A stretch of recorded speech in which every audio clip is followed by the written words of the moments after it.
ningkatin dari sisi apanya? Apakah kecepatannya, apakah transparansinya, atau prosesnya, gitu. Jadi ini cukup, general banget dan bakal sulit untuk kita kasih solusinya.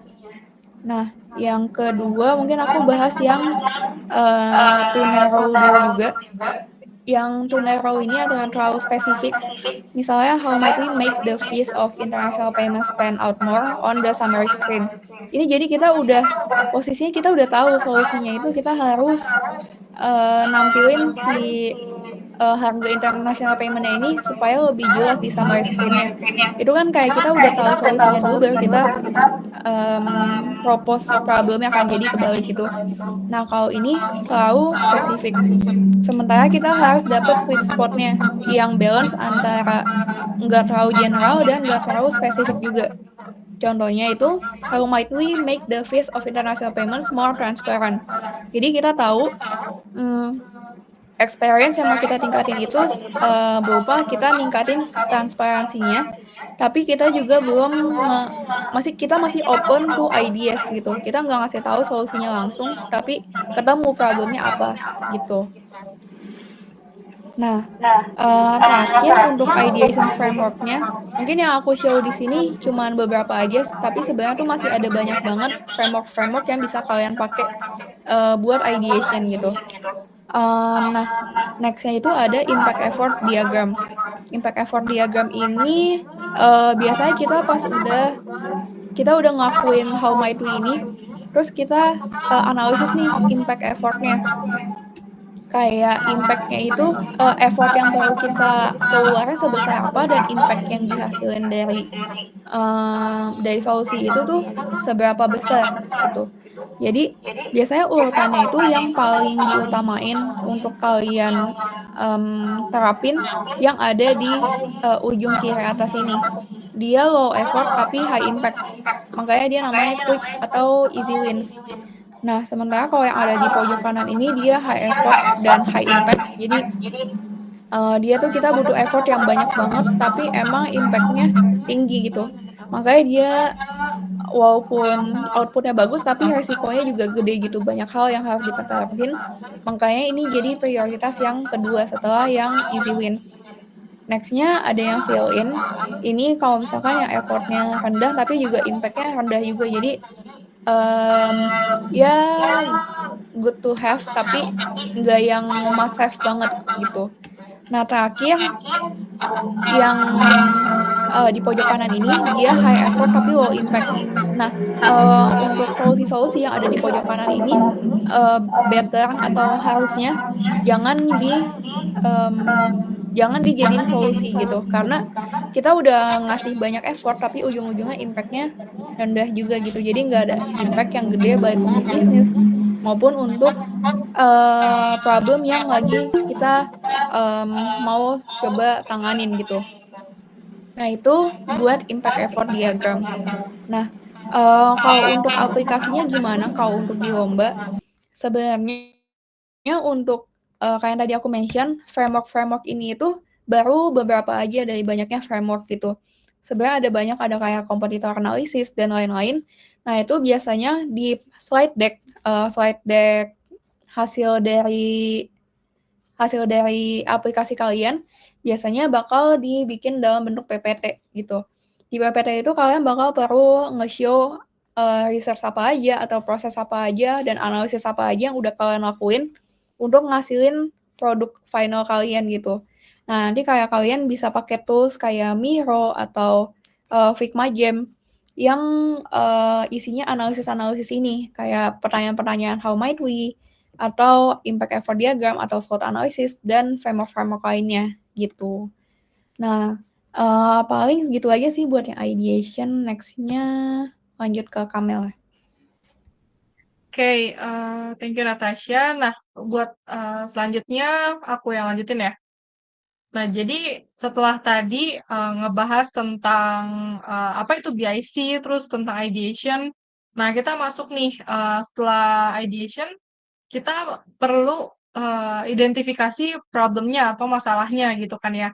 Karena kan bisnis IT case itu umumnya entah kita diminta untuk nge-solve, problem yang udah ada, yang tadi Natasha sempat mention juga, atau kita cari sendiri nih, problem apa sih yang saat ini sedang ada gitu dan, kita perlu solusiin juga gitu. Nah, umumnya kalau misalkan problemnya tuh, belum dikasih, umumnya dari penyelenggara lomba tuh, bakal kasih kayak contohnya, beberapa industri yang bisa kita jadiin apa ya, jadiin, basic-nya gitu, kayak misalkan contoh, kan ada industri ekonomi, ada industri, kesehatan, pendidikan, gitu kan. Nah, kita bisa pakai dari salah satu industri itu, kita cari masalahnya apa, gitu. Jadi setiap kelompok nantinya akan nge-raise, masalah yang beda-beda gitu, dari industri yang beda-beda, gitu. Tapi ada juga yang udah, kasih problemnya itu di spesifik industri, gitu. Kayak misalkan, di industri pendidikan gitu, dan karena berhubungan sama teknologi otomatis kita perlu, nge-solve masalah, pendidikan dengan adanya unsurnya teknologi gitu, kayak misalkan edutech, terus, online learning, kayak gitu. Jadi, itu balik lagi ke lomba yang kalian ikutin sih, gitu. Nah, tapi di sini aku udah nge-list 2 pertanyaan yang, basic banget, tapi ini jadi, landasan kalian ketika kalian nantinya bikin, eee, bisnis plan gitu ya. Karena kalau misalkan masalah yang kalian angkat itu, kurang detail atau kurang berimpak besar, itu tuh, jatuhnya solusi kalian bagus, tapi nggak terlalu dibutuhin, gitu. Jadi kayak, eee, jenis kayak problem atau masalah kayak gimana sih yang perlu kita angkat, gitu. Nah, yang pertama tadi udah aku jelasin di awal, kita perlu lihat dulu dari, ketentuan lombanya kayak gimana.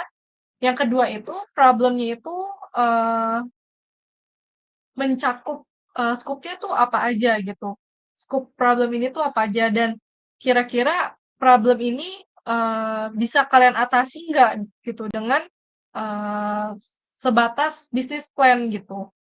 Nah, itu perlu kalian cari tahu gitu dan, eee, problem ini informasinya bisa kalian dapetin dari mana aja gitu. Dan yang kedua itu, seberapa signifikan impact dari masalah ini. Nah, ini kalian perlu ngelakuin research gitu ya. Jadi kayak, misalkan contoh kalian mau ngebahas masalah tentang sampah nih. Ini yang waktu itu, aku sama Natasha alamin juga sama tim aku, eee, ada beberapa topik yang kita pengen ambil gitu. Nah, tapi kasusnya waktu itu kita ikut lombanya data, tapi kita butuh nih ada rumusan masalahnya juga gitu. Nah, ada beberapa topik, kayak topik, tentang sampah, tentang, tanah longsor, pokoknya bencana alam yang terjadi di Indonesia gitu. Nah, kira-kira topik mana sih yang harus kita ambil gitu. Nah, kita ngelakuin research mengenai kayak dampaknya itu seberapa besar gitu. Nah, dampaknya seberapa besar ini bisa kalian tarik garis lagi ke arah, eee, dampaknya itu ke arah mana aja. Apakah hanya sebatas, kurangnya pengetahuan atau edukasi atau udah ke arah lain gitu. Karena setiap dampak itu punya, value yang beda-beda gitu. Walaupun bisa dilihat misalkan, oh ternyata dampak dari masalah, let's say tanah longsor gitu ya, dampak dari masalah tanah longsor ini ternyata luas banget loh gitu, banyak banget yang terdampak gitu. Nah, misalkan ada satu masalah lagi, eee, kita sebut aja masalah A gitu ya, masa masalah A ini sebenarnya nggak terlalu berdampak ke banyak orang gitu, tapi, ini butuh, subsidi ekonomi yang ternyata besar banget gitu. Atau contoh lain lagi, masalah A ini, berdampaknya ke, eee, skala usia dari umur 1 sampai 10 tahun gitu. Sedangkan masalah B, berdampaknya ke ke usia aktif gitu, usia produktif gitu. Jadi, balik lagi kalian harus lihat gitu, masalahnya apa, kenapa masalahnya bisa terjadi, terus dampaknya ke mana aja gitu. Kayak dari sisi demografinya itu kayak gimana. Dan kalian perlu pastiin juga, apakah ada dampak ekonomi gitu, kerugian ekonomi sebesar apa, kayak gitu. Nah, boleh di next. Oke, nah buat identifikasi problem, yang kalian cari itu, ada beberapa tool sama framework yang aku cantumin di sini. Kalian bisa explore lebih banyak lagi sebenarnya, tools atau framework yang bisa digunain gitu. Nah, salah satunya ini Five Whys. Aku nggak tahu nih, kalian udah cukup familiar nggak sama yang namanya Five Whys? Tadi Natasha juga udah sempat jelasin tentang SWOT ya. Ada yang udah familiar belum? Ada. Boleh komen atau reaction, kasih jempol gitu. Udah. Oke. Oke, ternyata udah ada beberapa yang familiar lah ya. Oke, bagus-bagus. Nah, jadi eh kalau aku jelasin secara ininya ya, Five Whys itu em, digunain ketika kamu dapat kalian dapat beberapa topik nih yang menarik untuk diangkat di bisnis plan kalian atau di project kalian gitu ya. Nggak tentang bisnis plan aja karena di sini kan ada dari UI UX sama web dev ya. Em, jadi ini tuh bisa digunain di semua cabang lomba ketika kalian mau bikin project atau bikin business plan atau hackathon, kan hackathon juga campuran tuh ya. Jadi dari kelima topik ini gitu, dari kelima topik ini kira-kira mana sih yang em, paling bisa kalian telusuri, paling bisa kalian dapetin akar masalahnya gitu. Karena ketika kalian dapat akar masalahnya, impact-nya akan jauh lebih besar gitu. Kalian jadi tahu solusi apa yang harus kalian terapin kayak gitu. Nah, contohnya di sini ada masalah tentang kebocoran air gitu ya di pipa A. Nah, why yang pertama itu eh, terjadi kebocoran data karena dari tekanan airnya tinggi gitu. Nah, why yang kedua, kenapa bisa bocor gitu kalau tekanan airnya tinggi? Nah, ternyata ditemuin kalau pipanya itu yang digunain nggak memadai buat support tekanan airnya di daerah itu. Nah, why yang ketiga, pas ditelusurin lagi, ternyata pipanya diganti gitu. Dari semua pipa di satu area doang yang terdampak gitu kan. Ternyata pipa ya di satu area itu diganti 2 minggu yang lalu dan nggak dicek juga nih gitu. Apakah pipanya ini bisa support tekanan air yang tinggi gitu. Nah, setelah ditelusurin lagi di Y yang keempat, ternyata eh, standar checkingnya nggak dikompletin gitu, nggak diselesain. Pas dicari tahu ternyata orang yang in charge atau orang yang bertanggung jawab eh, nggak familiar gitu dengan standar dari pipanya gitu. Nah, jadi dari sini ditemuin tuh root causes-nya gitu kan. Nah, jadi saran aku dari kalian ketika nanti ikut lomba gitu, pasti em, aku apa ya kayak menganjurkan kalian ikut lomba tuh yang dari awal mungkin kalian udah lihat nih ada problem yang mesti di-solve gitu karena jujur kalau kalian ikut lomba yang enggak dikasih konteks sama sekali, dikasih konteks lah ya, cuma maksudnya problemnya itu kalian cari sendiri untuk first time, pengalaman pertama itu lumayan challenging gitu. Bukan yang mustahil tapi ya challenging karena kalian harus banyak explore dan tanya-tanya juga gitu ke orang-orang yang udah ikut lomba. Kalau dulu sih aku sama Nat juga setiap ikut lomba kita minta feedback lah ya sama orang lain gitu, orang terdekat atau orang-orang yang udah pengalaman ikut lomba sebelumnya nih gitu. Nah, paling sebelum di next, aku pengen tunjukin sesuatu deh. Ini contoh waktu aku sama Nat, kita nentuin kayak topik apa yang mau kita pakai gitu. Oke, bentar.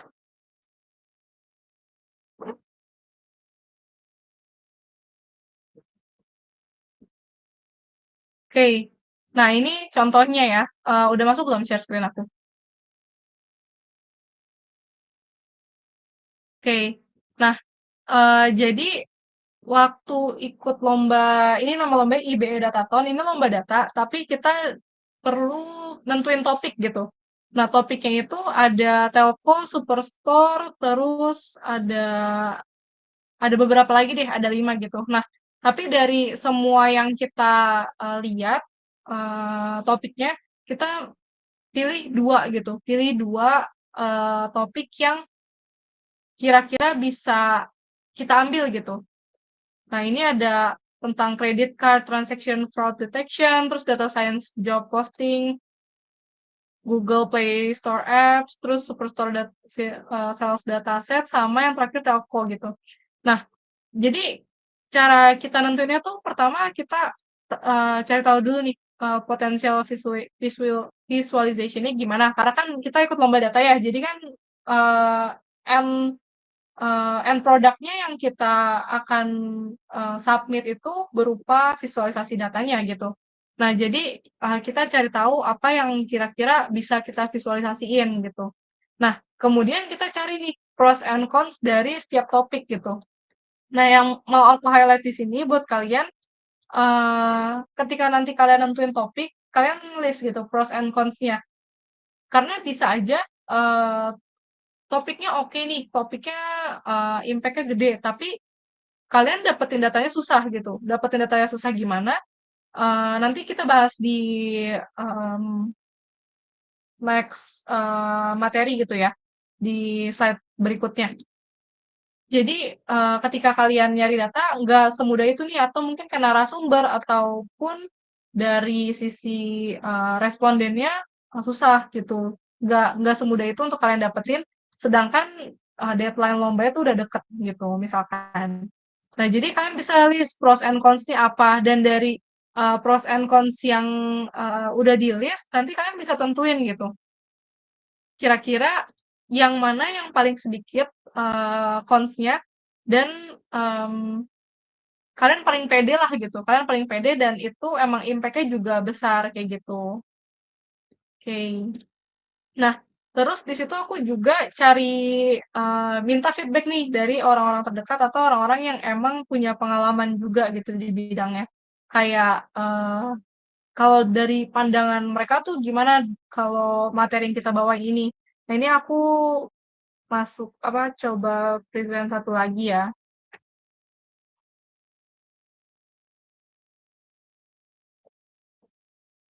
Oke,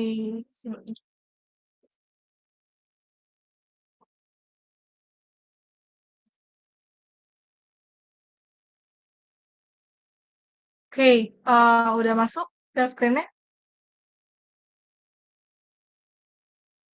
Udah, Mel. Oke, udah ya. Nah, di contoh yang kedua ini, nah ini lomba lomba bisnis IDCast beneran nih. Kali ini lomba bisnis IDCast. Jadi kita itu ngumpulin feedback dari teman-teman. Nah, biasanya waktu itu kita ada dua ide antara aplikasi planner travel atau Dokped. Dokped ini kayak kayak dokter hewan gitu lah ya. Nah, kita bingung nih, yang mana sih yang paling dibutuhin gitu sama orang-orang saat ini? Apakah apakah orang-orang tuh lagi butuhnya aplikasi planner travel atau si Dokped ini gitu, atau tentang dokter hewan gitu. Karena kan kayak yang kita tahu juga banyak ya orang yang pelihara kucing, anjing dan sebagainya gitu. Terus tapi di satu sisi banyak juga orang yang ngelakuin traveling gitu, kayak mereka ngelakuinnya secara continuous gitu. Makanya kenapa kita pilih dua topik ini gitu. Nah ini salah satu tipe lomba yang nggak ditentuin sama penyelenggaranya gitu. Jadi kayak kita benar-benar raise bisnis plan kita dari nol gitu. Nah, jadi aku sama tim aku sama Natasha sama satu orang tim kita lagi, kita minta bantuan nih ke anak-anak BNCC gitu dulu. Kita kayak kumpulin mereka di Discord, terus habis itu kita jelasin tentang dua ide kita ini, kita pitching gitu ya, kayak pitching ke calon investor lah gitu. Kira-kira dari mereka tuh merasa lebih butuh yang mana dan eee, dari mereka ada feedback nggak tentang fitur ataupun, planning bisnis kita, kayak gitu. Nah ini mereka kasih kayak feedback-feedback-nya. Nah, banyak kan feedback-feedbacknya. Nah, itu kita tampung buat kita terusin jadi sebuah bisnis plan gitu. Nah, makanya yang tadi aku bilang penting buat dari kalian bener-bener cari tahu dulu kira-kira bisnis plan kalian ini kayak problem yang mau kalian raise ini dampaknya sebesar apa dan kira-kira ini tuh udah beneran sampai akarnya belum sih gitu supaya kalian bisa kembangin jadi lebih bagus gitu. Oke, paling boleh di-share screen lagi, Nat?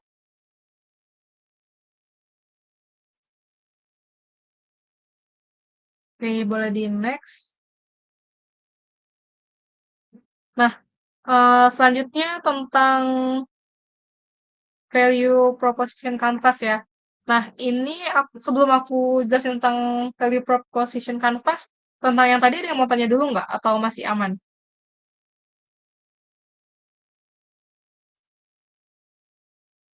Oke, aman ya. Oke, kalau aman, kita lanjut. Nah, nah jadi value proposition canvas, kalian jurusannya kan campur-campur ya. Harusnya setiap jurusan itu ada mata kuliah entre. Nah, kalian udah ada yang dapat belum nih mata kuliah entre atau mungkin udah familiar juga sama value proposition canvas?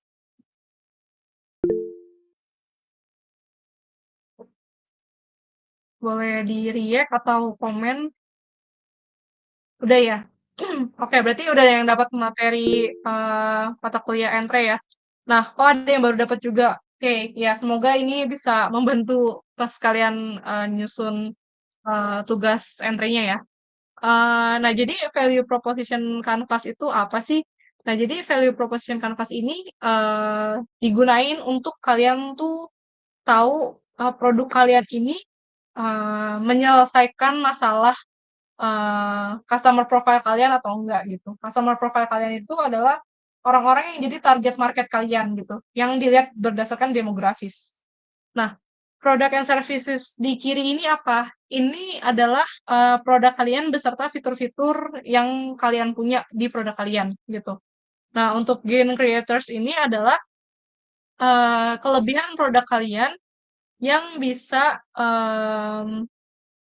sesuai atau bisa mendukung um, yang apa kayak customer kalian tuh ingini gitu. Sedangkan kalau pain relief eee, bisa mensupport pain point customer kalian gitu. Jadi misalkan contoh eee, produk kalian ini aplikasi gitu ya.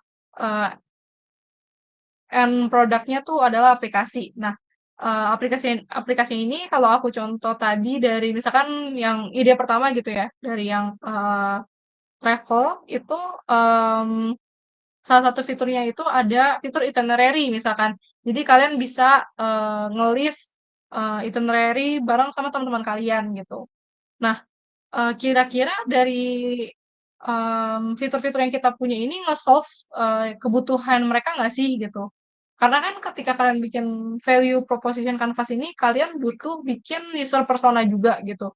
Kayak contoh user persona A, dia itu orangnya tipe yang eh, rajin bikin itinerary gitu. Nah, kalau misalkan dia rajin bikin itinerary, otomatis dia cukup familiar sama apa aja yang diperluin ketika bikin itinerary gitu. Jadi, otomatis fitur-fitur yang kalian buat ini akan kepake banget nih sama dia gitu.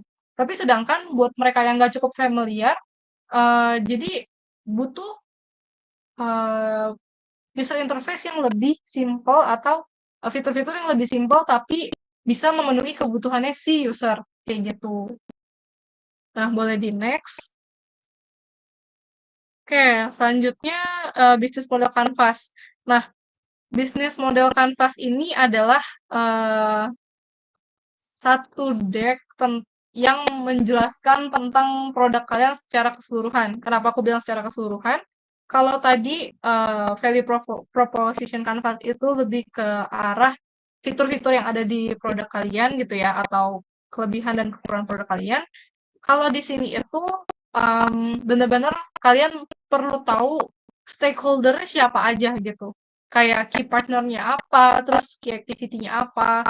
Bahkan kalian tuh, perlu juga, nentuin nih kayak customer segment, terus ada channels-nya, dan kalian juga perlu nentuin cost structure sama revenue streams-nya gitu.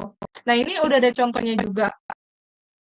Nah, kalau di bisnis model kanvas ini itu berbicara tentang banking ya. Jadi kenapa kok key partner-nya itu ada international banking partner, credit bureaus, terus ada forex traders dan juga freight forwarders gitu. Nah, jadi di bisnis model kanvas ini kalian benar-benar ngejelasin bisnis plan kalian tuh secara keseluruhan kayak gitu. Karena ada beberapa lomba yang dia tuh ngelihat penilaiannya itu dari bisnis model kanvas gitu. Waktu itu pernah temenku ikut lomba bisnis IT case yang penilaiannya tuh persentasenya 60% di bisnis model kanvas, terus 20 atau berapa persen di presentationnya, sama sisanya kayak problemnya gitu. Nah, jadi ada beberapa lomba yang fokusin banget nih ke sini gitu. Nah, sebenarnya di bagian kayak cost structure sama revenue streams itu bisa kalian detailin lebih jauh gitu kayak khususnya di revenue streams ya, karena di revenue streams itu kan ibaratnya kalian tuh dapat pendapatannya itu di mana aja gitu. Apakah produk kalian itu premium itu free premium, jadi kayak kalau Spotify itu misalkan let's say pengguna baru ada free VIP gitu ya, free VIP atau premium user berapa bulan kayak gitu. Nah itu bisa kalian tentuin juga. Jadi bisnis model kanvas ini satu yang selain kalian ngejelasin tentang produk kalian secara keseluruhan, di sini kalian juga menjual produk kalian gitu. Apakah dengan adanya bisnis model kanvas ini orang-orang tertarik atau enggak gitu? Kayak dari sisi investor atau stakeholder atau enggak user kayak gitu. Boleh next. Nah, selanjutnya yang tadi aku udah sempat mention juga tentang gimana sih cara ngumpulin datanya gitu. Nah, jadi data itu penting nggak sih di BIC? Ini kan lomba bisnis aja case, bukannya lomba data gitu. Nah, jadi ini tuh penting gitu. Mungkin boleh di next. Oke. Nah, pentingnya kenapa sih gitu? Pentingnya adalah yang tadi aku udah jelasin juga. Ketika kalian bikin bisnis plan, otomatis kalian butuh data gitu.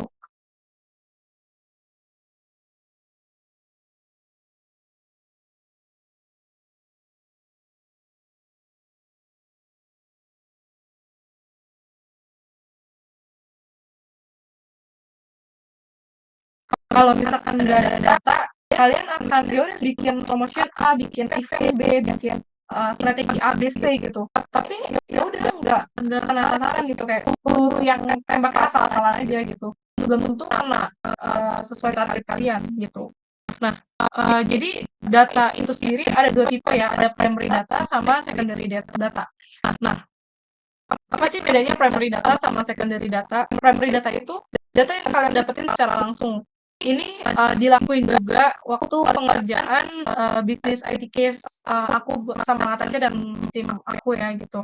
Nah, jadi kita ngumpulin primary data, nanti akan aku jelasin lebih lanjut primary data itu kayak apa gitu. Sedangkan secondary data itu data yang kalian dapetin secara nggak langsung. Secara nggak langsung itu kalian nggak terlibat langsung nih sama si narasumbernya atau sama si respondennya gitu.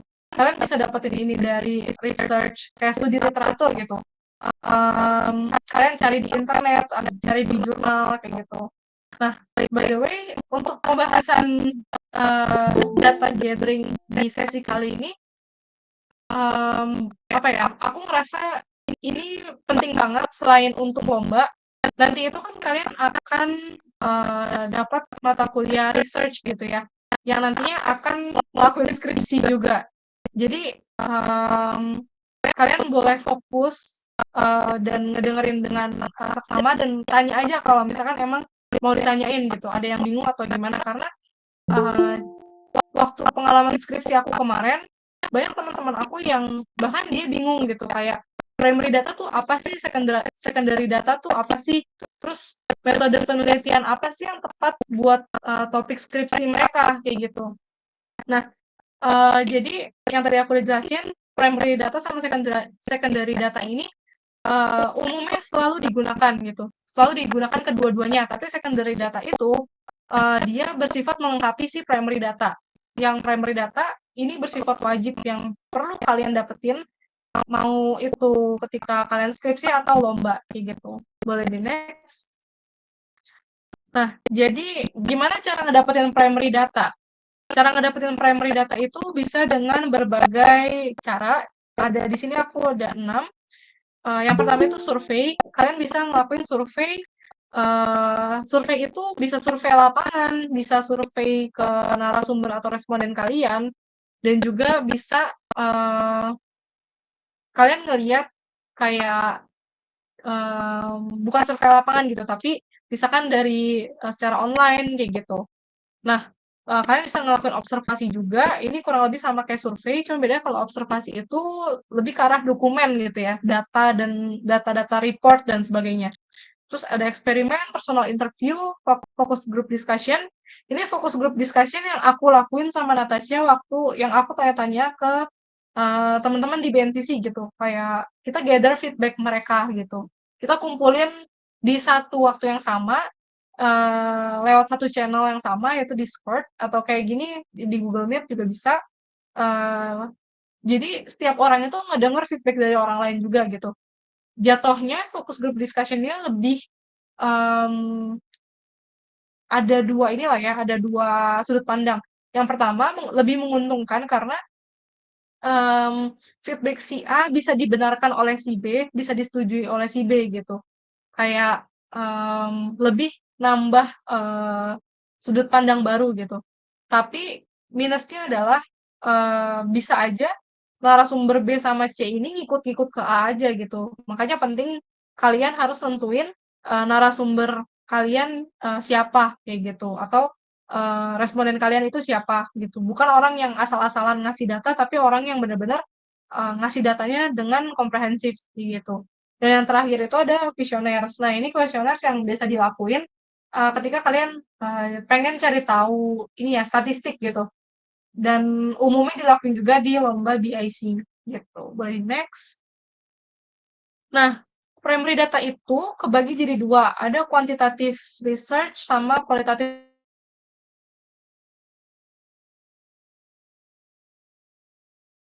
Bedanya yang pertama, kuantitatif data itu dia countable atau measurable, bisa dihitung gitu ya. Kayak contohnya, eee, mau ngambil sampel 400 responden kayak gitu. Nah, sedangkan kalau kualitatif itu, nggak bisa dihitung, lebih ke arah deskriptif gitu. Jadi kayak, eee, nyambung ke poin kedua, kalau kuantitatif itu lebih pengen tahu how many, how much gitu, kayak pengen tahu statistiknya yang tertinggi itu yang mana, gitu. Tapi sedangkan kalau kualitatif itu, kita lebih pengen tahu why atau how-nya gitu. Kayak, kalau kuantitatif itu cakupannya lebih besar dan lebih luas ke samping, kalau kualitatif itu cakupannya itu, lebih sempit tapi, lebih mendalam gitu, ke arah bawah kayak gitu, bukan ke samping. Nah, terus berikutnya, dikumpulinnya berdasarkan apa, kalau kuantitatif itu dikumpulinnya berdasarkan perhitungan gitu ya, bisa bisa dihitung. Tapi sedangkan kalau kualitatif, dari observasi, interview, kayak interaksi kalian sama hal yang ingin kalian teliti, gitu. Hal yang kalian teliti itu bisa beragam, nggak cuma manusia, kalian juga bisa neliti, tumbuhan, terus bisa meneliti fenomena alam, kayak bencana alam dan sebagainya.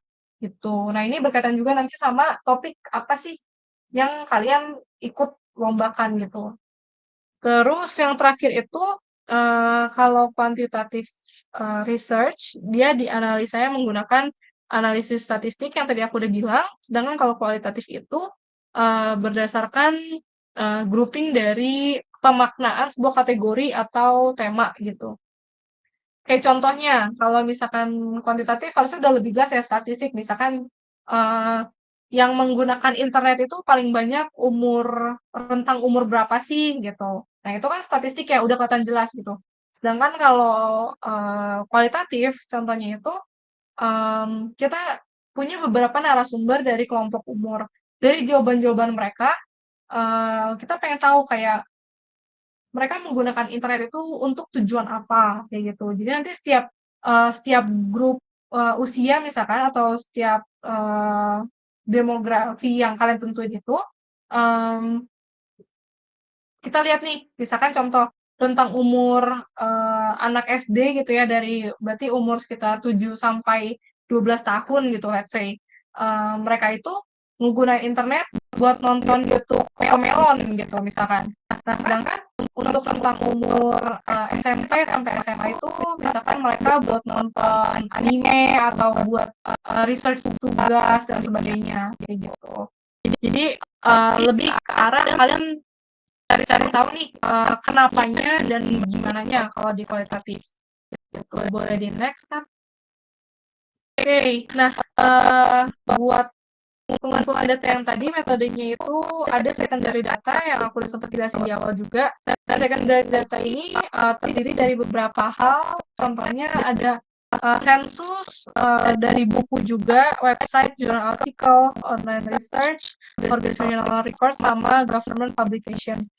Nah, ketika kalian nanti lomba bisnis IT case atau bisnis plan, kalau kalau target kalian itu perusahaan, kalian ada mention perusahaan, itu kan bisa dapetin data-datanya dari publikasi di pemerintah gitu. Kayak misalkan perusahaan ini udah terdaftar atau belum, perusahaan ini punya kebijakan apa aja, kayak gitu. Nah, itu bisa kalian lihat di source-nya terbuka gitu. Terus, nah, ada organizational records. Misalkan kalian butuh tahu nih perusahaan A, misalkan perusahaan ini ya, perusahaan telco lah gitu, perusahaan telco kayak Telkomsel, Indosat, Smartfren, XL dan sebagainya.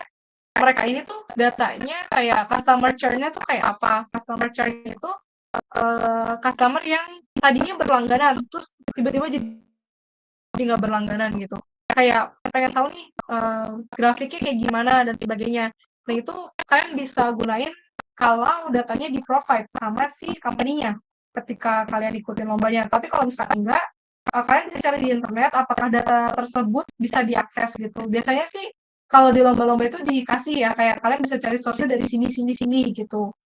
Tapi kalau kalian mau ambil data dari luar juga bisa juga. Nah, itu balik lagi ke ketentuan lomba dari penyelenggaranya gitu. Nah, terus yang aku mau highlight juga, di sini kan ada sensus ya. Sensus itu harusnya sama sama dengan kuesioner gitu. Nah, eee, mungkin ada nggak yang bisa jelasin kayak apa sih bedanya sensus sama kuesioner? Ada yang mau jelasin?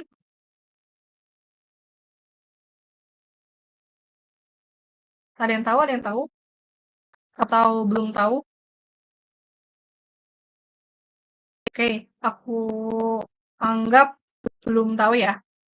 Nah, jadi perbedaan sensus sama kuesioner itu, walaupun sama-sama mengumpulkan data, tapi mereka ini beda gitu.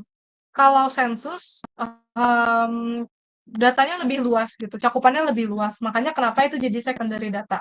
Sensus itu biasanya dikumpulkan sama lembaga-lembaga tertentu yang datanya dipublikasi di internet gitu, atau datanya dipublikasi di satu tempat lah gitu yang bisa diakses sama masyarakat. Sedangkan kuesioner itu dilakukan oleh instansi tertentu atau pihak-pihak tertentu yang membutuhkan data tersebut. Jadi otomatis cakupannya lebih kecil gitu. Makanya kenapa kuesioner itu ditempatin di primary data gitu. Karena kita berhubungan langsung gitu sama datanya dan kita yang melakukan langsung gitu. Kalau sensus itu kan bukan kita yang ngelakuin kan, kayak gitu. Nah, jadi ini kalian bisa manfaatin juga kalau misalkan penelitian kalian atau data yang mau kalian cari itu kira-kira bisa didapat, kalian butuh data yang cakupannya luas gitu ya. Kayak misalnya satu Indonesia kan nggak mungkin kalian sebar kuesioner ke satu Indonesia gitu, gimana caranya kan? Pasti uang yang dibutuhin juga lebih banyak gitu. Nah, kalian bisa manfaatin data tersebut di lembaga-lembaga yang nge-provide data tersebut gitu.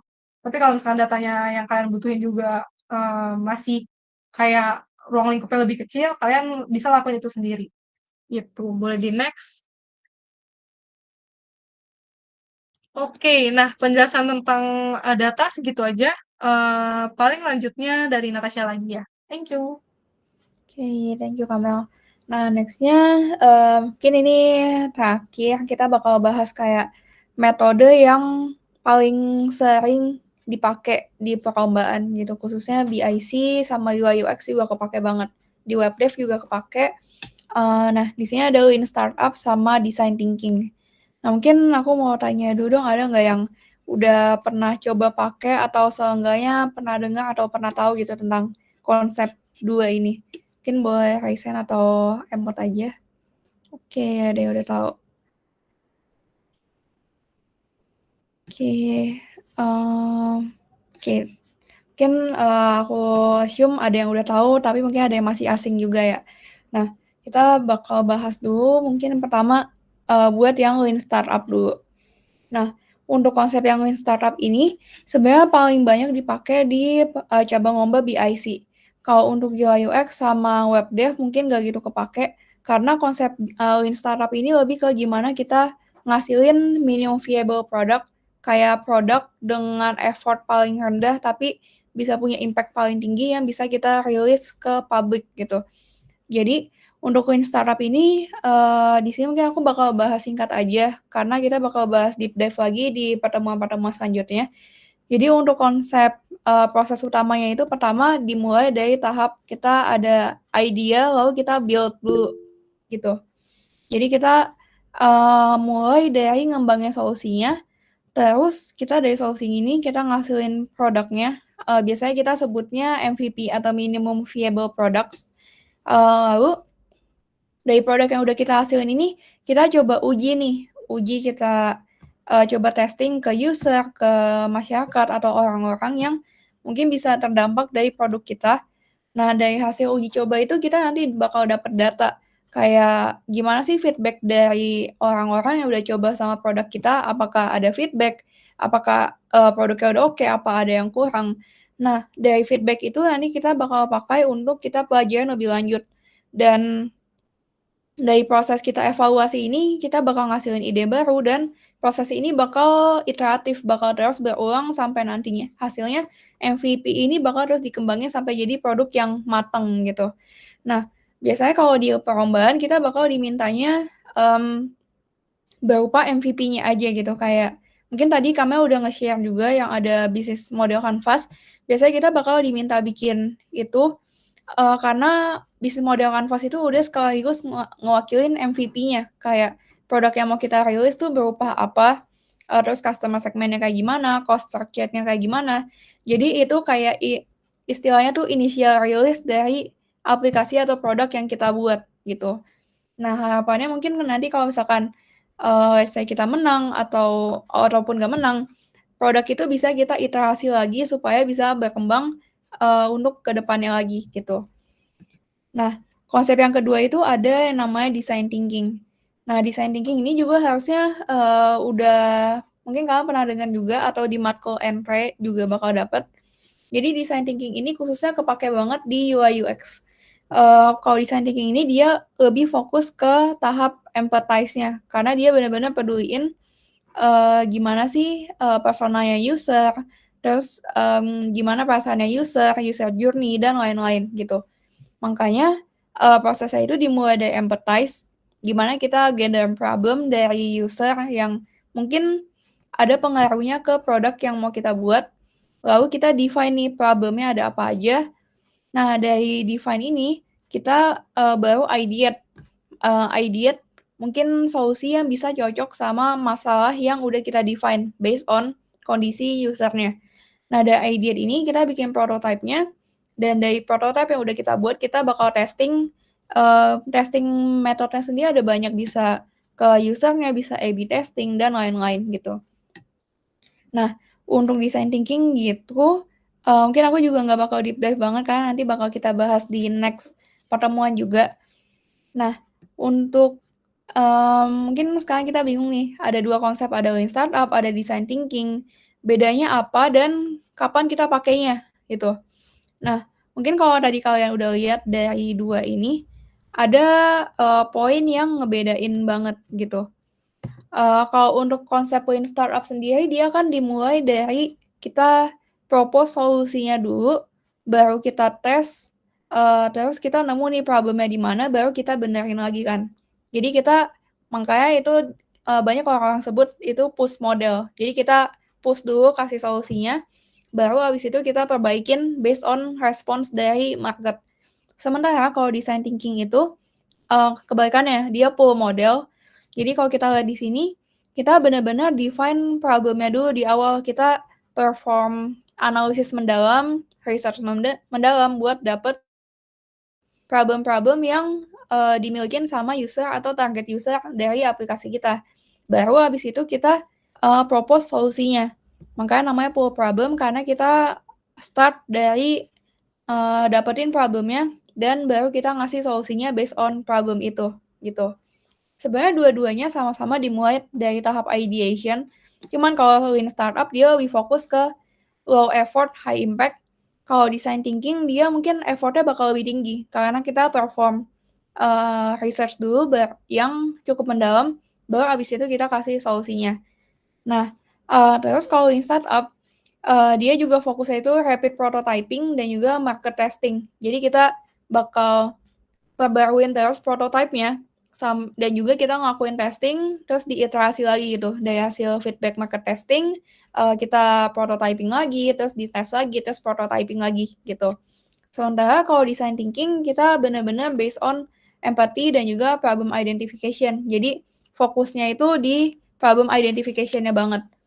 Dan di lean startup sendiri, kayak yang tadi udah aku mention, itu ada konsep atau istilah yang bakal sering banget ketemu itu ada MVP atau minimum viable product gitu. Nah, mungkin untuk materinya sebenarnya segitu aja sih. Jadi mungkin kalau dari teman-teman ada yang mau ditanyain atau, ya kalau ada yang mau ditanyain atau ada yang dibingungin, atau mungkin mau tanya-tanya pengalaman kita gitu, bisa raise hand aja atau, tulis pertanyaan kalian di kolom komen.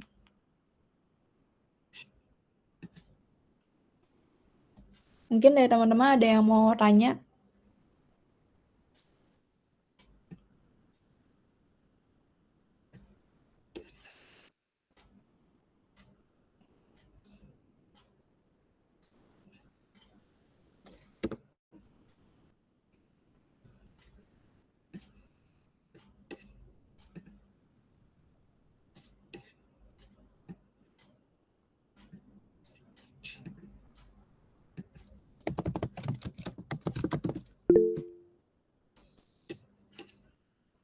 Oke. Oke, dari Dev mungkin, mau tanya boleh langsung on mic aja ya. Oke. Jadi mau tanya nih, kakak di sini kan udah sering ikut lomba bisnis ya, tadi bisnis case gitu. Nah, kira-kira pasti pernah ada menang ada kalah gitu kan. Waktu kalah itu kira-kira apa yang membuat, kalau berdasarkan analisa sendiri gitu, kenapa sih nggak juara gitu? Kenapa kalah? Oke, thank you Dev buat pertanyaannya. Nah, mungkin kalau dari based on pengalaman kita ya, kalau lomba bisnis mungkin aku generalize aja ya, bisnis sama data, sama aku juga ada UI UX karena konsepnya mirip-mirip gitu juga. Nah, mungkin kalau pertama kali aku lomba itu UI UX. Jadi benar-benar itu aku baru semester 1 kalau nggak salah, terus ikut iseng-iseng lomba yang Protoathon mungkin kalau kalian tahu. Nah itu kita masih kayak belum ada pengalaman banget, UI UX juga sebenarnya belum gitu ngerti banget, kayak kita coba modal nekat aja. Nah di sana, untungnya kita puji Tuhan bisa masuk ke final ya, jadi kita bisa lihat presentasi dari tim lain tuh kayak gimana sih, gitu. Nah, dari situ baru tahu deh kayak presentasi dari tim lain kayak gimana dan nemu problemnya, tim lain tuh banyak banget yang pakai framework macem-macem, ada yang pakai Fishbone, ada yang pakai SWOT, ada yang pakai Five Whys. ada yang pakai tadi priority matrix dan lain-lain, design thinking. Sementara waktu itu kelompokku masih nggak ngerti framework itu kayak gimana gitu. Sementara aspek penilaiannya itu ada aspek UX-nya, di mana UX itu bakal perlu banget research-nya kan.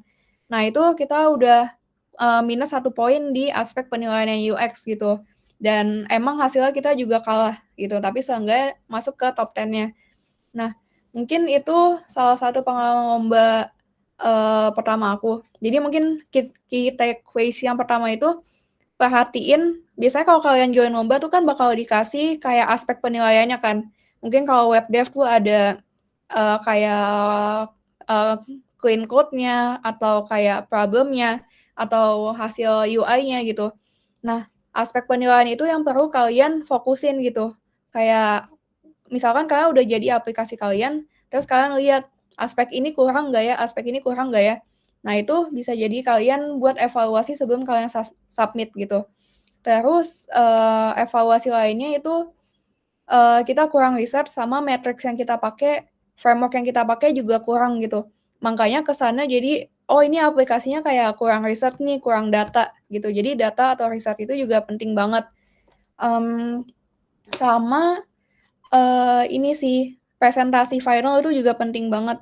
Karena mungkin aku sama Kamel juga pernah lomba data atau lomba lainnya yang skalanya internasional dan presentasinya itu pakai bahasa Inggris. Nah, itu bakal perlu prepare banget sih, baik pas presentasinya sama pas Q&A-nya gitu. Waktu itu kita salahnya prepare-nya emang agak mepet, jadi lumayan cukup panik dan jadi agak apa ya, yang udah kita siapin tuh nggak ke-deliver dengan maksimal gitu. Jadi balik lagi ke delivery kalian pas final itu juga harus kalian prepare dengan sebaik-baiknya gitu. Sama mungkin dari aku baru kepikiran gitu sih. Kalau dari Kamel ada tambahan nggak, Mel? Oke, BTW Dave, nice question banget sih, karena ya itu penting ya evaluasi gitu. Kalau dari aku, pengalaman pertama lombawan bareng Natu. Nah, sebenarnya ini sih hal pertama yang aku mau share juga ke kalian gitu ya. Kalian kan udah join ke Elite Team nih.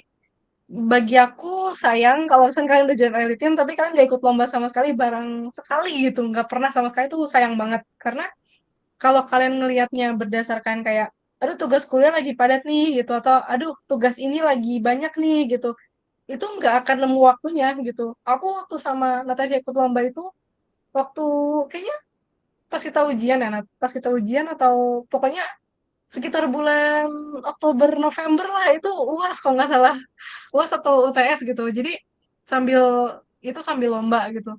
Nah, emang pas di awal daftar itu kayak ngerasa, aduh ini kayak pilihan yang rada gila nih gitu. Tapi pas dijalanin ya emang rada stres dikit sih. Cuma ternyata selesai gitu. Ternyata selesai, ternyata kayak ada apa ya, perasaan dari dalam hati tuh kayak, oh ternyata gue bisa ya bikin kayak gini ya. Ternyata gue bisa ya mikir sejauh ini gitu.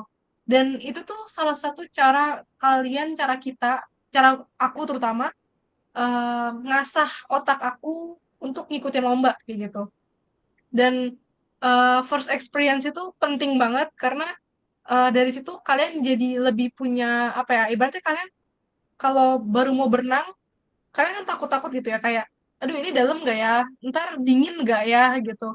Kalau first experience tuh ibaratnya kalian tuh kayak lagi celup-celupin tangan atau kaki buat ngerasain temperatur sama lagi ngeliat keliling-liling buat ngeliat papan yang bertuliskan ukuran panjang kedalaman kolamnya gitu. Jadi itu penting banget gitu. Nah, kalau pas aku kalah sama Natasha kalah gitu ya.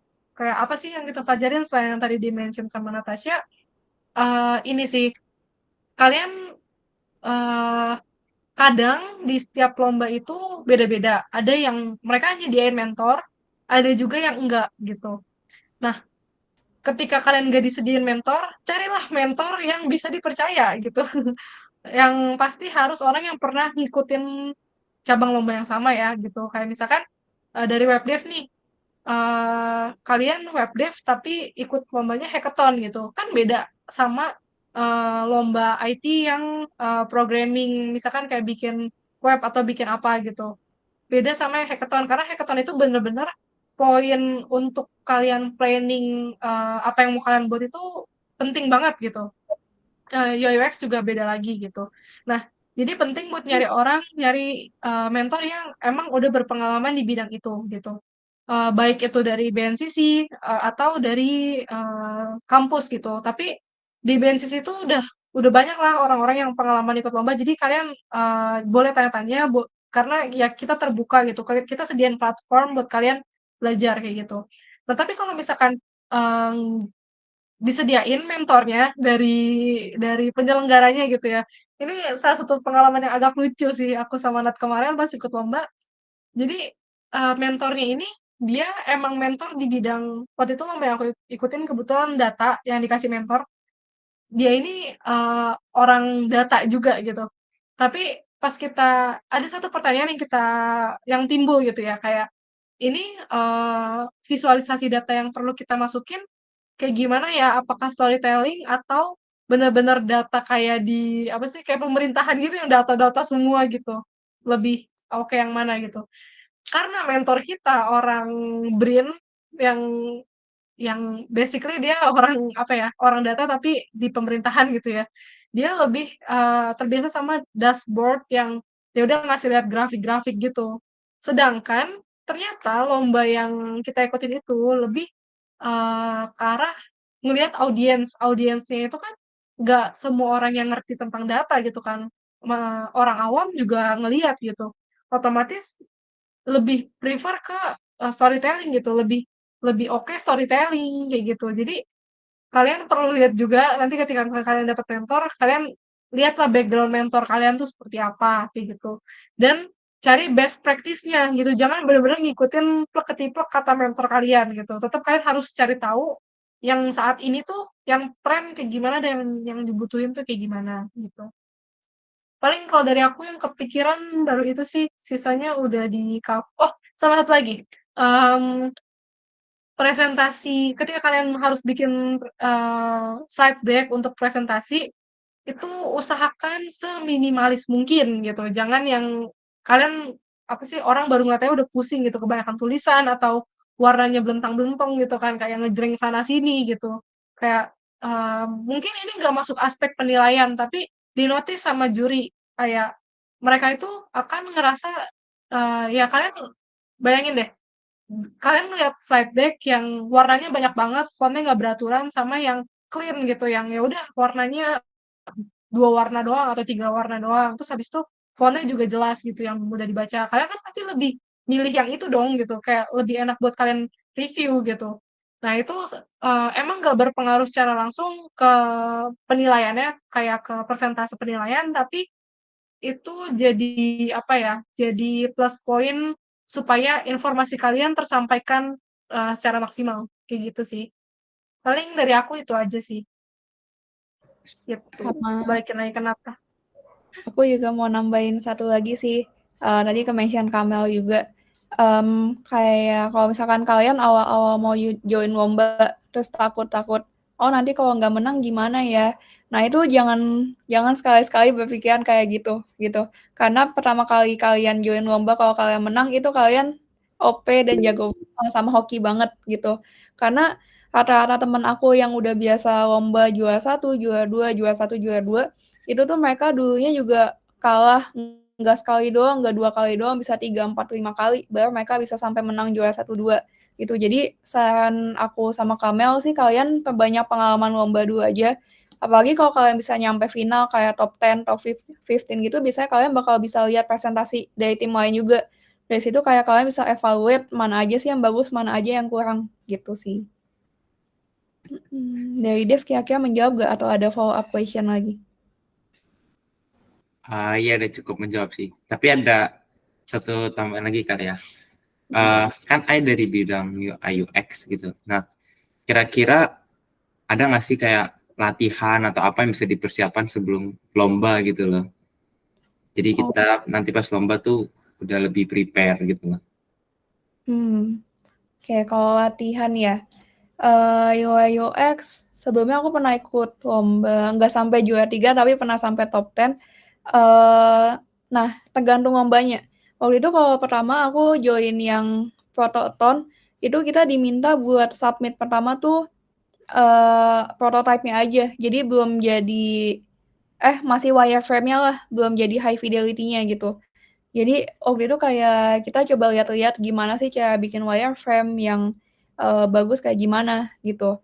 Nah mungkin kalau tips latihan gimana, bisa ini sih yang paling penting banget di lomba UI UX tuh kalian ngelatih desain aja, coba-coba desain terus supaya kalian kebiasa ngedesain yang clean sama, apa ya, yang clean dan enak dilihat gitu.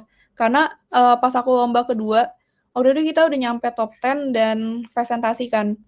Nah, kita pikir tuh desain kita udah oke, udah, clean menurut standar kita gitu. Tapi ternyata pas kita dapat feedback dari juri, dibilang, "Ini kok dempet banget ya, kayak dilihatnya, apa ya, kayak sempit banget gitu, padahal menurut kita tuh udah oke." Nah, mungkin itu salah satu poin yang bisa kamu coba sih, kayak desain-desain aja, terus minta feedback ke orang yang udah paham UI UX, kayak, "Menurut kamu ini gimana sih? Kayak bisa di-improve apa? Udah cukup oke belum spacing-nya? Terus kayak kalau layout-nya gini oke nggak?" Gitu. Jadi mainly pertama yang paling penting desain, kebiasa desain yang clean, terus, enak dilihat gitu, sama coba bikin familiarize sama framework-framework yang biasa dipakai di UX, kayak tadi design thinking, terus sekarang udah lumayan banyak banget yang pakai kayak competitor analysis, terus apalagi ya, user journey itu juga kepakai banget, gitu. Jadi coba riset-riset aja tentang framework-framework UX. Sama nah iya, terakhir yang penting banget juga kalau di lomba UI UX itu juga, terkait testing-nya gitu. Karena, kesalahan pertama aku pas ikut lomba itu kita pikir, "Oh ya udah yang penting aplikasinya jadi doang, nggak perlu kita tes, asalkan bagus kita bisa menang." Nah itu salah banget, ternyata pas aku masuk final tuh pada tim-tim yang lain mereka udah coba testing ke kayak sampel user mereka gitu, dan itu yang bikin, oh ide mereka udah tervalidasi nih, kayak berapa persen user-nya emang cocok sama application flow yang kayak gini, gitu. Jadi coba, lihat-lihat aja tentang kayak user testing tuh kayak gimana, A/B testing, terus kayak minta pendapat ke orang lain juga, itu, juga kepakai banget sih kalau di lomba UI UX, gitu. Oke, thank you banget. Oke, thank you juga, Dev. Oke, next dari ada dari Alicia ya. Boleh ceritain nggak pengalaman pas pertama kali ikut lomba tuh gimana, sama lomba apa yang diambil? Oke, thank you Alicia. Nah, nanti, kalau aku pertama kan tadi udah cerita lomba pertamaku UI UX kan, yang lomba Protoathon yang diadain sama School IS. Itu pertama kali, pengalaman lomba, dan di situ kita waktu itu aku sama teman sekelas sih. Waktu itu kayak kita modal nekat aja ngelihat untungnya waktu itu case-nya udah dikasih gitu, kayak kita diminta bikin aplikasi buat salah satu company gitu, kayak memperbaiki web yang udah mereka punya, terus kita kayak refine lagi gitu. Mmm, Waktu itu kita disuruh bikin wireframe, baru di finalnya gitu, kita tuh kayak semacam hackathon tapi namanya Protoathon gitu. Jadi dari jam pagi, dari jam 7 atau jam 8, kita seharian sampai malam jam 7 atau jam 8, kita, nge-prototype gitu. Dan apalagi waktu itu kita, prototype-nya tuh bukan di Figma, kita pakai ada aplikasi namanya apa ya, lupa. Pokoknya itu aplikasinya lumayan susah, emang kita bisa collaborate, tapi enggak sekolaboratif Figma, gitu. Kayak lumayan, apa ya, ada delay-nya, jadi susah, gitu. Dan kita kayak belum terbiasa sama tools itu, makanya, waktu itu cukup challenging sih, gitu.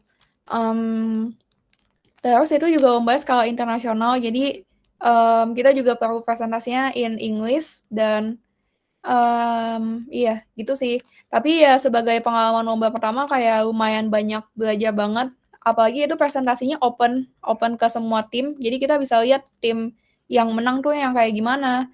Eee, nah, waktu itu tuh tim yang menang juga salah satu senior BNCC, aku sama Kamel gitu, jadi beberapa tahun di atas kita. Dan, mereka juara satu. Dan pas aku ngeliat tuh mereka deliver presentasi mereka tuh berupa storytelling. Jadi bukan kayak, "Oh kita bikin aplikasi berupa apa, dari problem apa, terus solusinya ini." Mereka bukan kayak gitu.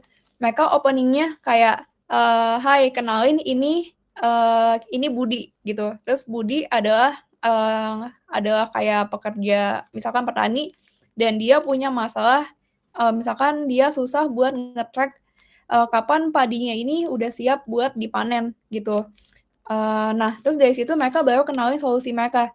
Nah, dari situ aku juga belajar sih kayak salah satu konsep yang dipakai tuh juga bisa berupa storytelling, nggak harus presentasi yang monoton aja gitu.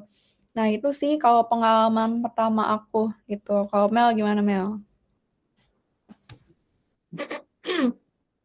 Kalau pengalaman pertama sebenarnya ini dulu tuh rencana aku kayak pas terjun pertama kali ikut lomba gitu ya, pengennya ikut lomba-lomba yang kecil-kecil dulu gitu, kayak supaya, ibaratnya ngumpulin pengalaman dulu lah gitu, sebelum nanti terjun ke lomba-lomba yang gede, yang skalanya mungkin, eee, internasional atau mungkin kayak satu Indonesia, kayak nasional lah gitu.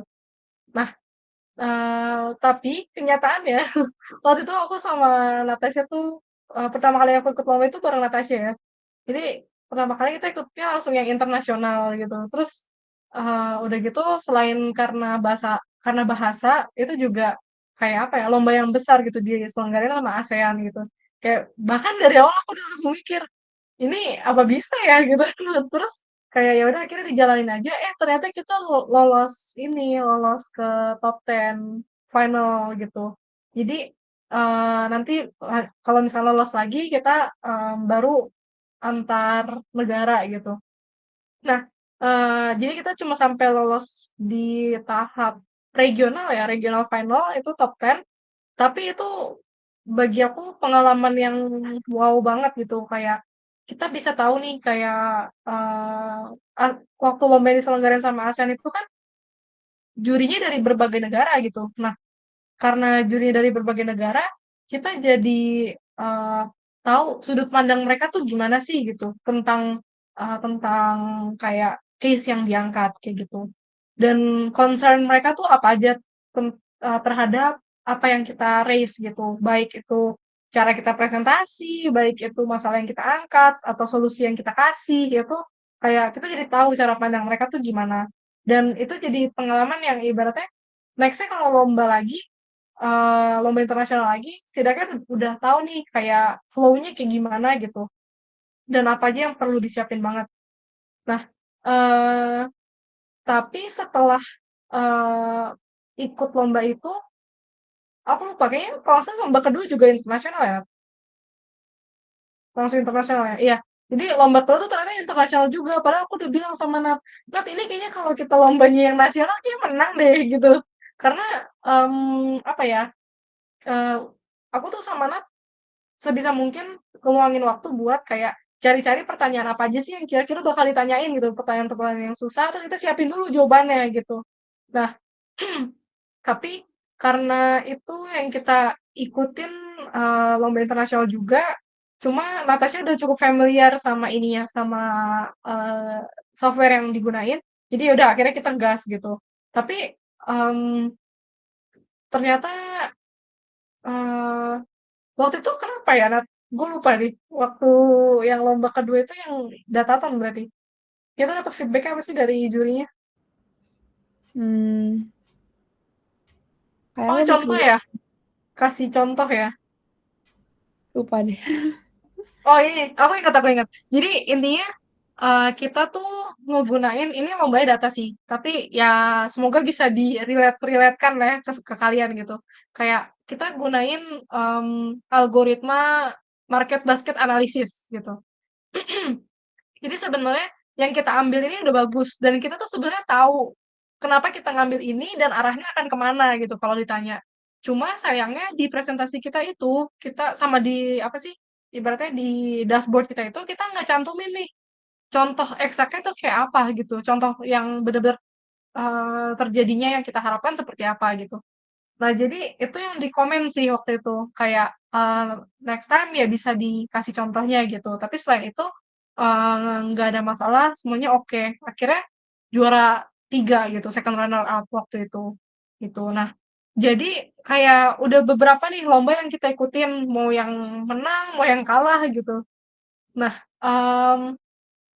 sampai di lomba terakhir akhirnya, diselenggarainnya di Indonesia gitu ya, nasional bukan internasional, eee tentang data juga, dan itu jatuhnya kita jauh lebih pede gitu. Jauh lebih pedenya kenapa? Karena, kita udah tahu tipe-tipe juri itu kayak apa, kita udah tahu, kayak sistem penilaian itu seperti apa, dan, kondisi di lapangan tuh seperti apa. Karena aku yakin banget ketika pertama kali presentasi itu pasti gugup, gugupnya setengah mati gitu, walaupun mesti ditahan gitu kan. Tapi karena udah sering ikut lomba, jadi kayak ngerasa, ya udah gitu, biasa aja gitu. Jadi ya udah presentasi-presentasi aja gitu. Ya bersyukurnya di lomba terakhir aku sama Nat, kita juara satu akhirnya gitu. Jadi, makanya penting banget buat ya sering-sering ikut lomba kalau emang kalian tuh pengen fokusin dapat achievement di situ. Karena itu bisa jadi salah satu, nilai plus kalian ketika kalian, apply kerja, atau apply beasiswa, atau, apply ke organisasi yang besar gitu ya, di luar BINUS, kayak gitu. Jadi, penting juga kalian mesti ya cari banyak pengalaman lah, gitu sih. Ada tambahan nggak, Nat? Aman, Mel. Oke, paling gitu sih kalau jawaban dari aku. Alicia terjawab kah atau ada pertanyaan tambahan? Ada tambahan nih, Mel. Kalau boleh tahu persiapannya berapa lama buat lombanya? Oke. Persiapannya berapa lama? Tergantung. Waktu itu lomba pertama sebenarnya ini agak agak GWS sih. Kita rencanainnya tuh nyicil dari awal ya, tapi kenyataan yang terjadinya karena ada ujian dan lain-lain, kita akhirnya ngerjain cuma hamin berapa? Hamin seminggu ya, apa hamin 3 hari? Amin 3 kayaknya. Ya, hamin 3 gitu. Jadi bener-bener udah kita bikin PPT sebisanya gitu, akhirnya submit. Puji Tuhannya ternyata deadline-nya diperpanjang. Jadi karena deadline diperpanjang, jadi ya udah kita seriusin lah gitu, seriusin buat ngelanjutin lagi. Tapi ya itu karena lumayan banyak hal dikerjain juga, walaupun diperpanjangnya 2 minggu ya kalau nggak salah waktu itu. Ujung-ujungnya ngerjainnya hamin 3 lagi gitu. Tapi sebelumnya kita udah kayak apa mentoring ke senior BNCC yang udah pernah first runner up waktu final region final gitu. Jadi kita udah dapat nih feedback dari dia gimana aja sih caranya eh gimana ya caranya presentasi atau slide deck kita udah oke belum untuk lomba ASEAN ini gitu. Jadi ya dari situ kita rekap-rekap, so akhirnya kita upgrade slide deck kita, ya puji Tuhannya kita lolos top 10 gitu. Gitu. Kalau persiapan yang lain ada beberapa lomba yang emang bener-bener kita cicil per hari itu kita ada meet-nya. Jadi biasa aku sama Nat itu kita tentuin jadwal rutin meeting kita buat ngerjain gitu. Jadi kalaupun misalkan dalam seminggu ada nggak bisanya sehari 2 hari, setidaknya ke backup sama hari lain kayak gitu sih. Dan itu jadwalnya udah di fix, jadi nggak bisa diganggu-ganggu sama jadwal lain. Gitu. Kalau Nat gimana Nat? Kalau untuk persiapannya sih biasa karena kita lombanya lebih kebanyakan kayak data atau bisnis atau UI UX, itu nggak yang kayak perlu kita belajar banget teknisnya kayak gimana kayak di web dev gitu. Jadi kita biasanya lombanya sih, sesuai sama kapan case-nya dikasih sampai deadline-nya gitu. Biasanya paling lama 1 sampai 4 minggu gitu. Kecuali waktu itu, pernah kita ikut lomba yang Confess Data Analytics Desk, itu tahap preliminary-nya, penyisiannya itu kita, mirip kayak competitive programming cuman bentuknya SQL gitu. Kita kayak dikasih case, nanti yang selesain case paling banyak dan, kayak tiap case tuh ada bobotnya, yang pokoknya yang skor akhirnya paling tinggi itu yang lanjut ke final. Nah, waktu itu kita kayak lumayan lama sih kayak persiapannya dari open registration sampai semifinalnya. Semifinalnya itu dia kayak 1 hari doang, kayak 3 jam mungkin.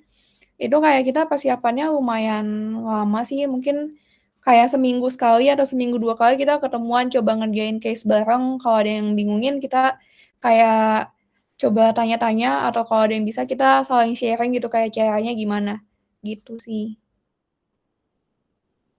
Oh, sama tambahan deh. Mmm setidaknya ini khusus lomba yang harus pitching, harus presentasi ya. Kalau web dev harusnya sih kayak cuma hackathon ya yang butuh pitching gitu. Mmm, kalau yang butuh pitching kayak usahain kalian selesai tuh, H-1 gitu. Jadi kayak kalian punya 1 harinya buat, eee, buat kayak nyusun skrip atau review ulang apa yang kalian tulis, kayak gitu sih. Atau kalau misalkan presentasi harus dalam bahasa Inggris, ya kalian prepare lah gitu kalau misalkan kalian ngerasa belum terlalu fluent nih, kayak gitu. Gitu sih. Hmm. BTW ini ada yang nanya nih Nat, Dendi di atasnya. Oke. Mantap Alicia. Kalau ada pertanyaan lain, tulis aja lagi ya. Thank you buat pertanyaannya. Nih yang Dendi tentang UI UX nih Nat. Mau jawab duluan nggak?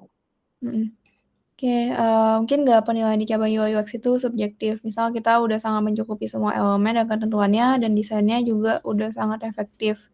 Kayak punya pengalaman di skala provinsi dan desainnya menang, tapi di skala yang lebih kecil gugur.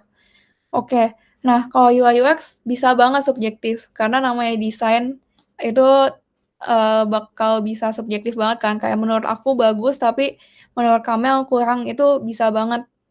Mmm, iya, kayak khususnya yang tadi aku mention, buat yang lomba yang UI UX aku udah sampai top 10, menurut aku sama teman-teman setimku, itu udah lumayan clean gitu. Tapi menurut jurinya itu dempet banget, bahkan kayak bener-bener desainnya jelek banget gitu lah, gitu. Jadi masalah desain tuh bisa banget subjektif sih, gitu. Dan beberapa pengalaman lomba aku sama Kamel juga, bahkan di lomba data data pun bisa subjektif loh, bukan cuman desain, gitu. Jadi namanya juri, pasti tiap orang punya preferensinya masing-masing, makanya dibikin juri itu ada 3. Juri ada 3 kan mereka masing-masing bakal ada score sheet-nya kan. Nanti jadi ketahuan deh rata-ratanya dari 3 juri itu, gitu. Jadi ya emang tiap lomba bakal agak penilaiannya ya subjektif-subjektif dikit, makanya, saran kita ikut sebanyak mungkin lomba gitu. Bisa aja di lomba yang satu kalian, oh lagi nggak hoki nih, di lomba next-nya kalian hoki, gitu. Ya ada faktor hoki dikit juga gitu sih. Dari Mel gimana Mel? Ya, setuju banget karena 99% usaha, 1%-nya hoki ya, guys. Kalau enggak ada hokinya nggak menang juga gitu. Kalau soal subjektif, ini contohnya eh waktu di lomba data pun visualisasi kayak warna, terus kayak font, terus kayak penempatannya gitu itu dipermasalahin juga loh. Kayak kita kelompok aku dulu sama Natasha di notice penggunaan warnanya oke nih gitu. Kalian pilih warna ini karena ditentuin sama panitia atau karena inisiatif sendiri gitu. Jadi intinya gini, terutama UI UX ya, kan itu desain. Minimalis apa usahain seminimalis mungkin gitu. Kalian it's okay nyari referensi dari dribble gitu, tapi jujur aja dribble itu sangat tidak applicable kalau untuk UI UX gitu. Untuk yang apa sih aplikasi beneran ya gitu. Karena ya dia cantik emang, tapi eh ya kalau aplikasi yang umumnya kalian temuin pasti kan nggak yang seribet itu gitu. Jadi usahain kalian tuh ngambil referensi dari aplikasi-aplikasi yang emang udah launch dan usernya itu banyak gitu. Karena kan kalau usernya banyak berarti selama ini mereka nggak ada masalah gitu dalam menggunakan, mengerti dan memahami aplikasinya gitu. Karena UI UX itu jadi salah satu faktor penentu yang besar juga gitu buat orang tuh stay di situ. Kayak contohnya Traveloka sama toko sama tiket.com deh. Kayak itu kan sama-sama perusahaan yang di bidang yang sama gitu, tapi banyak orang yang komenin tentang ini ya loh, tentang UI-nya loh gitu. Kayak UI-nya yang A lebih ribet, UI yang B lebih enak kayak gitu. Lebih nggak bingungin kayak gitu. Jadi kalian ambil referensi dari aplikasi-aplikasi yang emang udah launch dengan jumlah user yang banyak gitu. Terus usahain semaksimal mungkin cari best practice-nya gitu. Karena subjektif apapun, tapi semua apa ya, semua nilai itu ada dasarnya, ada konsep awalnya gitu. Jadi ya better kalian mengacunya ke sana, gitu. Oh, salah satu lagi. Jadi kemarin itu ini bukan soal UI UX-nya sih, tapi lebih ke arah penilaiannya gitu, aspek penilaiannya. Jadi ketika di briefing di TM, ini kalian wajib banget ya di TM itu catat semua yang diomongin sama si panitianya gitu, briefingnya. Entah slide deck kalian minta, kalian screenshot atau kalian foto atau terserah. Terus Q&A kalian catat, itu karena penting banget jadi salah satu apa ya, pegangan kalian ketika nanti penilaian ada yang nggak sesuai itu bisa kalian raise gitu kayak waktu di TM dibilangnya kayak gini tapi kenapa penilaiannya kayak gini gitu itu case-nya aku amanat kena sekali di mana eh, waktu kita bikin visualisasi data jadi dibilangnya tuh ini cakupannya bebas kayak terserah audiensnya siapa gitu. Nah, kita udah bikin audiensnya ini nggak cuma eh, mahasiswa doang, maksudnya kayak nggak cuma internal doang, bisa ke eksternal juga gitu. Nah, habis itu pas kita presentasi, jurinya ngomong gini, eh, ini kok kalian kasih data-data temuan ya, ini kan datanya dipublikasi gitu. Emang orang luar boleh lihat kayak gini gitu. Kayak sedangkan itu tuh nggak ditentuin kayak dari jurinya tuh ngomong seakan-akan ada ketentuannya tapi kalian nggak ikutin gitu. Nah, aku sama Nat kita putusin buat coba tanya ke panitianya gitu. Karena kan pas presentasi itu ada panitianya di situ gitu. Jadi kita tanya, kita coba make sure yang diomongin sama juri ini gimana ya? Soalnya kalau di briefing bla bla bla gitu. Jadi ya perlu kalian klarifikasi kalau kalian ngerasa itu nggak sesuai sama briefing awal dan ada unsur subjektivitas kayak gitu. Paling gitu sih dari aku. Menjawab nggak di ini? Oh ya, tambahan lagi Mel. Nah, tambah lagi, oke. Mau tambahan juga. Mungkin ada 2 poin sih. Yang pertama terkait yang tadi Kak Mel terakhir mention ya, kayak kalau misalkan kalian ada ngerasa yang nggak benar, terus kalian coba kontak ke panitnya. Tapi jangan lupa ada disclaimer-nya, make sure bahasa kalian tuh friendly, jangan yang kayak kelihatan ofensif gitu. Karena takutnya itu bukannya malah kalian dibenerin, tapi malah berbalik ke kalian kayak poinnya diminusin atau apalah karena kaliannya ofensif gitu. Make sure kayak kalian nanya sopan-sopan, kayak, eee, kelihatan ya kalian tuh niatnya baik gitu loh, bukan kayak menjatuhkan panitia gitu. Terus yang kedua, mungkin kalau terkait subjektivitas, ini kaitannya ke background dari juri kalian gitu. Jadi misal, kalian udah dikasih tahu nih, nanti final jurinya siapa siapa siapa, kalian bisa background research dulu, kayak jurinya misal orang startup atau orang corporate gitu. Biasanya mungkin kalau orang corporate yang kalian bakal perlu presentasinya lebih formal atau, iya agak lebih konvensional gitu. Meanwhile kalau startup kalian bisa lebih, bebas, terus lebih kayak inovatif dan lain-lainnya gitu. Jadi sesuaiin sama background juri kalian juga, gitu sih. Mhm.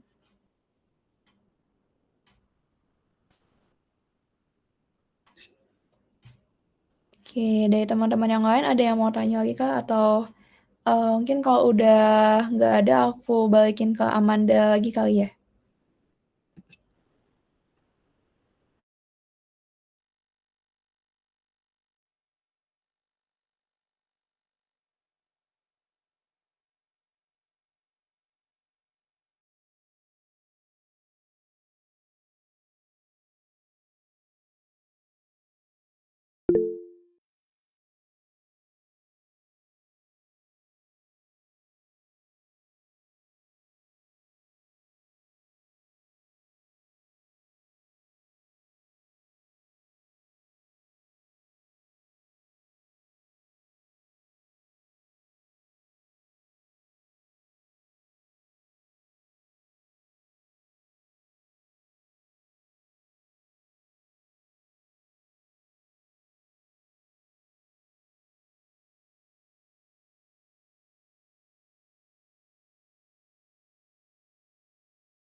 Kasih Kak.